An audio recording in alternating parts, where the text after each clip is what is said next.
me concerne, moi je vois bien que les lectures, l'écoute, qui ont nourri mon mental, enfin en tout cas que les questions du mental et les réponses qu'il a entendues, trouvées, essayé de comprendre, et jusqu'à accepter de ne pas comprendre, mais il y a eu pour moi, il y a eu ce bout de chemin nécessaire d'arriver à accepter de ne pas comprendre. Alors que j'étais formatée pour comprendre, avec quelques capacités de compréhension, voilà. Et du coup, accepter de ne pas comprendre et que ça se joue ailleurs, et que ça se joue sans moi, éventuellement. Voilà. Éventuellement. Oui, donc je le rajoute voilà. Pas tout à fait sûr, mais éventuellement, mais j'aime bien jouer quand même. Voilà. Si ça pouvait dépendre un peu de moi, ça serait quand même mieux. Il reste du contrôle, mais c'est vu. Ouais, voilà, très bien. Mais du coup, et je remercie, alors le jeu qui parle, voilà, remercie le mental d'avoir mis toute son énergie, toutes ses capacités au service de cette quête-là, même si maintenant, il va falloir qu'il cède le terrain, quoi. Mais il m'a été très utile. Absolument. Il m'a été très utile et puissant et ténace, mais en même temps, il a accepté que le cœur ait son mot à dire aussi. Enfin, voilà, après, je sais pas ces mots, mais ouais. Et de venir là, de revenir là, de prendre la voiture, le Airbnb et de revenir là, d'écouter, de me lever le matin et de mettre Discord. Oui, il y a de la ténacité et ok, je comprends pas tout, mais j'y vais quand même et je mets des conditions extérieures pour qu'en tout cas, merci le mental, chapeau, et voilà, je m'incline devant mon mental. Enfin, et c'est pas... Enfin, ouais. Parce qu'il accepte de se mettre au service de plus grand que lui ou d'autres choses que lui, d'une autre dimension que lui. Et de ce qui lui est promis. Tu dis quoi? Et de ce qui lui est promis. Et de ce qui lui est promis. Ouais.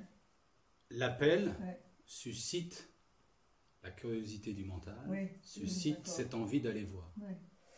Ce qui nous est promis. Mais dans ce sens-là, d'accord. Y compris de disparaître. Ben non.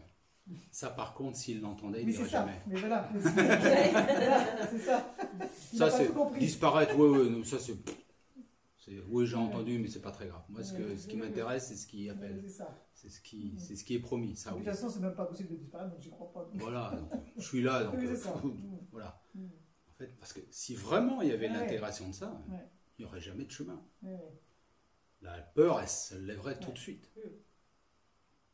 Et comme c'est pour plus tard, on aura le temps de raviser au cas où. Hein, donc, de reprendre le contrôle. Allez, on y va. Alors, dans ce sens-là, est-ce que, parce qu'on parlait de mort tout à l'heure, et de mort avant la mort biologique du corps,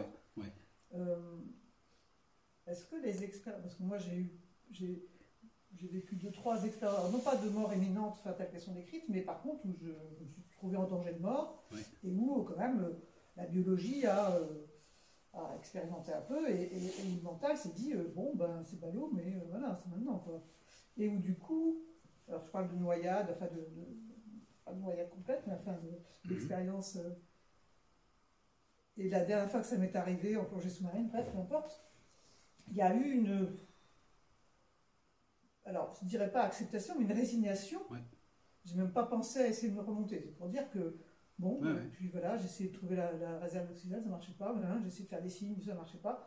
Bref, je vais mourir. Et je me souviens c'était il y a 30 ans à peu près, mais c'est bête, mais je vais mourir. Et il n'y a rien sous mon contrôle, j'ai fait ce que je voulais, avec une résignation. Et du coup, il y a eu 2-3 choses après. Et du coup, je me demande si ça prépare à une certaine familiarité du mental avec cette expérience promise de mort. Alors, avant la biologique ou en même temps, peu importe, enfin, on verra bien. Ça peut être préparatoire? Complètement. D'accord. Complètement, parce que ce qui semble devenir véritablement inéluctable, c'est que je vais disparaître. Il n'y a pas d'échappatoire. Et un certain nombre de témoins racontent que dans des circonstances pareilles, se soit produit derrière ce... Bah oui, là, il n'y a vraiment plus rien à faire. Je ne peux plus rien faire. Ce qui semblait sous mon contrôle, en fait, ne l'est pas. Je m'incline. Et derrière cette inclinaison peut surgir, en fait, l'effacement du moi. Parce qu'il y a vraiment l'inclinaison. Rien ne dépend de moi. Là, c'est sûr, je ne peux plus rien. Donc, je ne sers plus à rien. Hein? À quoi je sers? À rien. Plus 17 ans en soins palliatifs, histoire d'aller vérifier comment ça se passe, pour se familiariser encore un petit peu plus. Un peu plus. Donc, oui, dans des circonstances où biologiquement, il y a une notion claire de fin possible et très proche, eh bien, le mental peut à ce moment-là se résigner à l'évidence et qu'il ne contrôle pas et que ça ne dépend pas de lui.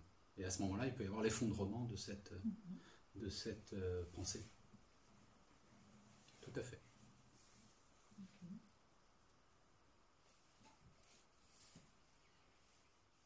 C'est pas une voie identifiée, mais ça peut c'est une voie peu recommandée. Oui, ne cherchez pas à vous jeter d'un avion sans parachute pour expérimenter le fait que la mort est imminente. Parce que ça pourrait arriver.